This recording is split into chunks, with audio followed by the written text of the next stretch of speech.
जीत ले हम सारी दुनिया। बीच हमें आज बोने दो, रोज उसे थोड़ा बढ़ने दो।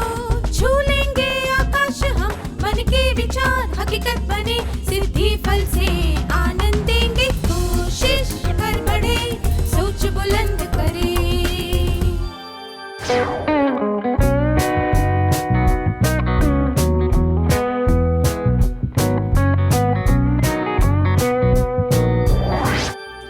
नमस्ते छात्रों, आप सबको देखकर खुशी हुई। पिछले सत्र में हमने संपूर्णता के लक्षण और चुनौतियों के बारे में सीखा था। अब हम कुछ तरीकों के बारे में सीखेंगे जिनकी मदद से हम संपूर्णता से काम कर सकते हैं। आपकी वार्षिक परीक्षा आने वाली है। अगली कक्षा में जाने के लिए परीक्षा में पास होना जरूरी है। परीक्षा की संपूर्ण तैयारी करने के लिए आप क्या करेंगे? क्या आप 5-5 लोगों के समूह बनाकर चर्चा करेंगे और सूची बनाएंगे कि तैयारी कैसे करनी चाहिए?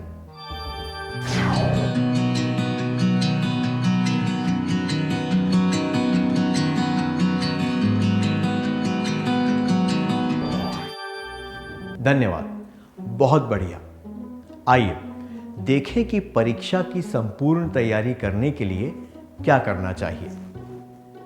हमें देखना चाहिए कि कौन से भाग कठिन हैं और कौन से आसान हैं।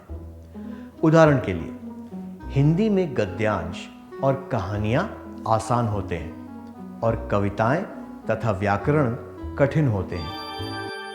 संपूर्णता प्राप्त करने के तरीके: पाठ या विषय में क्या क्या याद करना है उसकी सूची बनाएं।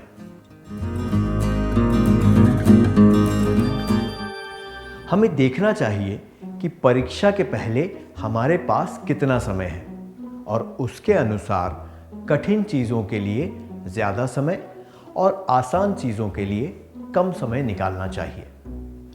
उदाहरण के लिए, अगर आपके पास हिंदी के लिए 5 दिन हैं तो आप व्याकरण के लिए 2.5 दिन, कविताओं के लिए 1.5 दिन और गद्य के लिए 1 दिन का समय रख सकते हैं।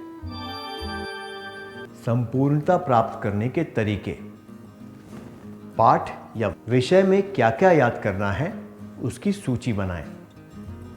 समय सारणी बनाएं। क्या हम एक क्रियाकलाप करें? कल्पना कीजिए कि आपकी वार्षिक परीक्षा में केवल 30 दिन बचे हैं। आप सारे पाठ ठीक से याद कर रहे हैं। इन बातों को ध्यान में रखते हुए एक सूची और समय सारणी बनाएं।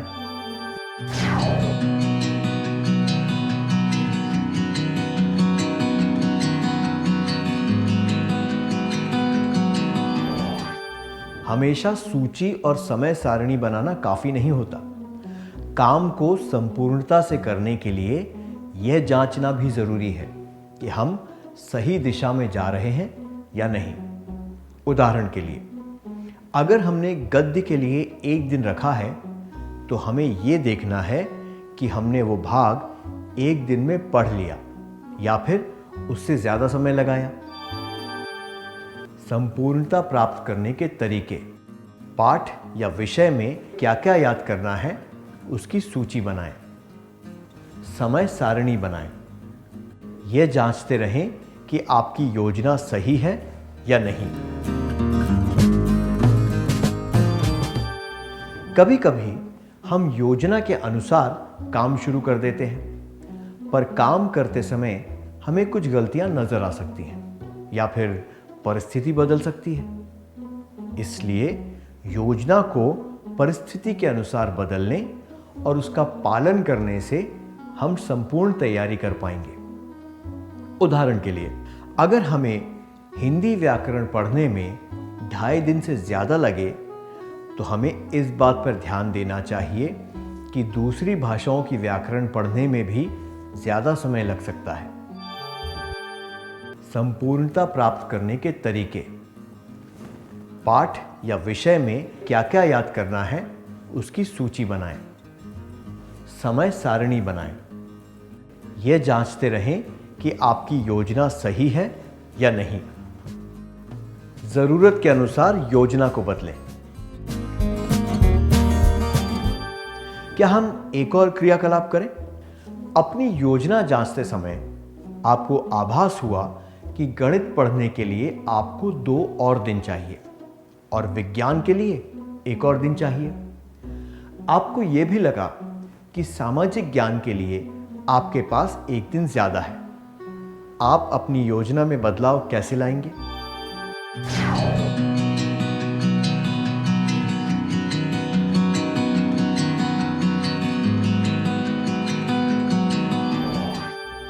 बहुत बढ़िया। क्या अब हम अगले चरण की ओर बढ़ें? हमें अपनी समय सारणी में कुछ अप्रत्याशित घटनाओं के लिए भी प्रबंध करके रखना चाहिए, जैसे कि मेहमानों का आना, तबीयत खराब होना इत्यादि।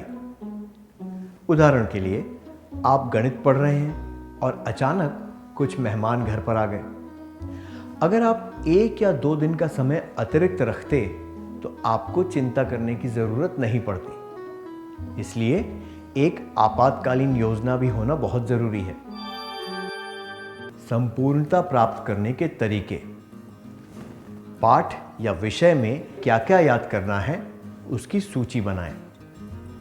समय सारणी बनाएं। यह जांचते रहें कि आपकी योजना सही है या नहीं। जरूरत के अनुसार योजना को बदलें। एक आपातकालीन योजना बनाएं। परीक्षा के बाद हमें समय सारणी को फिर से देखना चाहिए और इस बात पर ध्यान देना चाहिए कि हमारी योजना की अच्छी और बुरी बातें क्या थीं। ऐसा करने से हम अगली परीक्षा में वही गलती फिर से नहीं दोहराएंगे। उदाहरण के लिए, आपने गणित के लिए 10 दिन रखे थे, पर आपको यह लगा कि वो समय कम पड़ा था। अगली बार आप गणित के लिए 1-2 दिन ज्यादा रख सकते हैं। संपूर्णता प्राप्त करने के तरीके। पाठ या विषय में क्या क्या याद करना है उसकी सूची बनाएं। समय सारणी बनाएं। यह जांचते रहें कि आपकी योजना सही है या नहीं। जरूरत के अनुसार योजना को बदलें। एक आपातकालीन योजना बनाएं। काम खत्म होने के बाद योजना को फिर से जांचें। क्या अब हम सत्र का सार संक्षेप कर लें?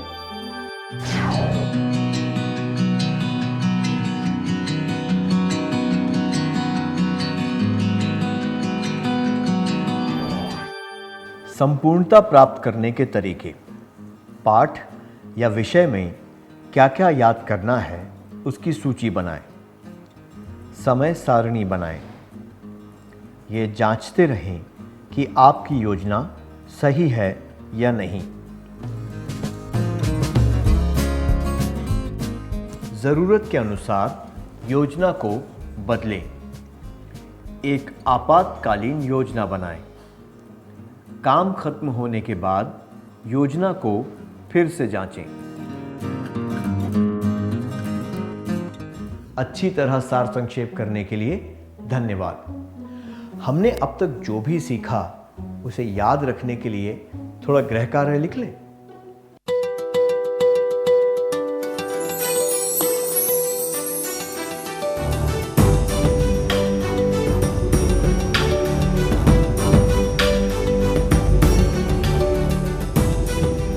प्रश्न 1। आप छुट्टियों में अपने परिवार के साथ 10 दिनों के लिए बाहर घूमने जा रहे हैं। उसके लिए आपको तैयारी करने को कहा गया है। आप सबसे पहले क्या करेंगे? जवाब: 1. मैं अपने कपड़े एक पेटी में जमाऊंगा या जमाऊंगी। 2. मैं खुश होकर इसके बारे में अपने दोस्तों को बताऊंगी या बताऊंगा। 3. मैं एक सूची बनाऊंगी या बनाऊंगा कि क्या क्या काम करने हैं।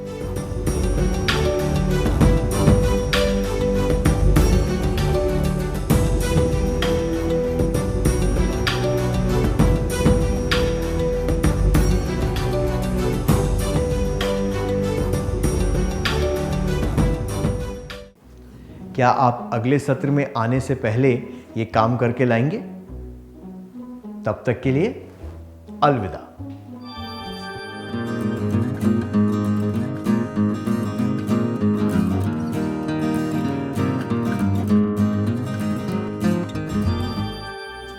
नमस्ते छात्रों, आपका स्वागत है। क्या आपने गृह कार्य पूरा कर लिया? क्या हम उत्तर जांच लें?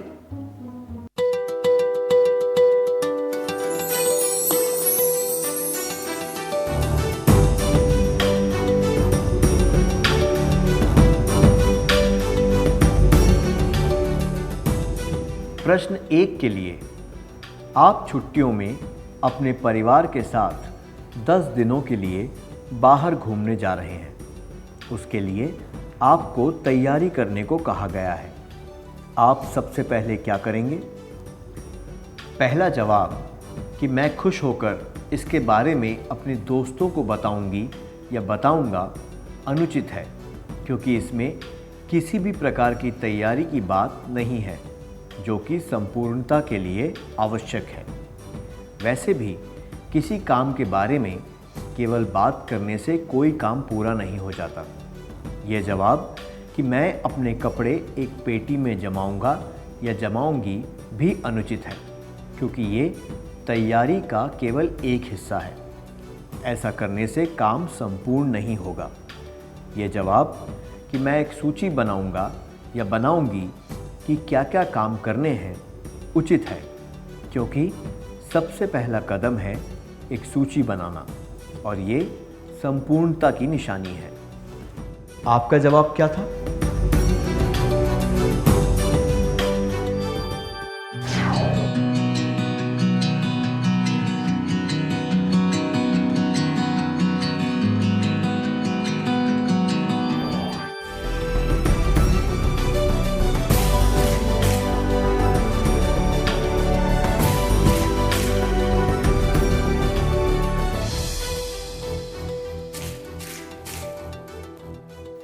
जिन छात्रों ने सही जवाब दिए थे उन्हें बधाई हो।